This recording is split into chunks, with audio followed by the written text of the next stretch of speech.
Ce soir avec Alain Durand. Alain Durand est un ancien ingénieur aéronautique. En avril 2007, il a vécu une expérience aux frontières de la mort, une EMI, EMI ou une NDE comme on dit, suite à un arrêt cardiaque. Il est avec nous dans les studios. D'abord, je me suis retrouvé, j'ai quitté mon corps par la fontanelle.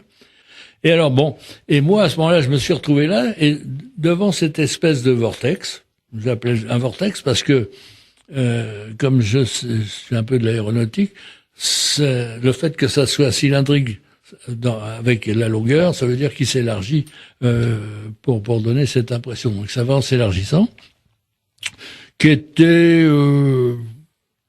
moyennement sombre, mais on se voyait un peu. Moi, quelle forme j'avais, j'en sais rien. C'était plutôt une forme comme un nuage ou je sais pas quoi, enfin une espèce de volume informe par rapport à un corps. Parce que vous avez vu votre corps qui vous tournait le dos, mais vous avez vu votre propre corps là-haut? Non, c'est un peu le ressenti que j'avais. Je peux pas dire que je l'ai vu clairement, mais c'est le ressenti que j'avais.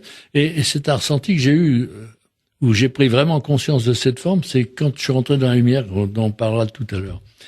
Et là, il s'est passé quelque chose, alors un silence extraordinaire, un très beau silence, sauf un petit bruit qui me rappelait, et j'emploie cette image, c'était sûrement pas ça, mais c'est le bruit qui me rappelait quand j'étais à l'école et qu'on faisait du planeur, l'air qui frotte sur la carlingue du planeur. Ça fait un espèce de petit, très léger, un petit sifflement léger, et c'était le bruit que j'entendais à la limite, quand il y en avait.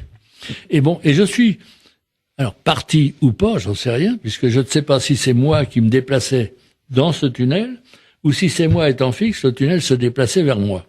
Ça, je ne peux pas le dire, j'ai aucun moyen aucun référentiel pour le dire. Vous savez pas si vous étiez aspiré, c'est ça? Ben, je ne sais pas si j'étais aspiré, ou si c'était le tunnel qui venait me chercher. Est-ce que c'est moi qui y allais, ou est-ce que c'est la lumière qui venait me chercher en clair? D'accord, mais il y a quand même ce tunnel, hein. Comment? Il y avait quand même ce tunnel. Il y avait Il n'était pas très long, mais il y avait un tunnel. Alors une fois que vous êtes là-haut, vous dites que c'est un grand calme, ça c'est Alors, je suis arrivé dans un grand calme, devant une lumière blanche extrêmement puissante, mais alors beaucoup plus forte que ce que le soleil, quoi. C'est une lumière blanche d'abord, et pas jaune comme le soleil, blanche, qui n'éclaire pas. Qui n'a pas d'ombre. Qui n'éclairait pas le tunnel. Le tunnel n'est pas éclairé par cette lumière. On a l'impression que la lumière, elle s'arrête comme avec un voile ou quelque chose, mais bon. Et alors on traverse cette espèce de voile, comme un peu le miroir d'Alice au Pays des Merveilles, et on rentre dans la lumière. Alors là, c'est une grande lumière. Et je dirais, j'avais l'impression que dans cette lumière blanche, mon corps, ou ma forme, était d'un blanc, mais moins blanc. Et ça s'est arrêté. Et puis, j'étais éjecté, retour, en arrière.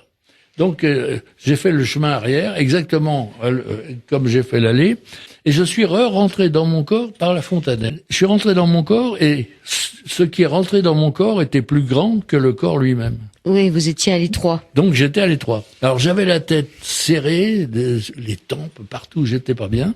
Le plus flagrant, ça a été la tête.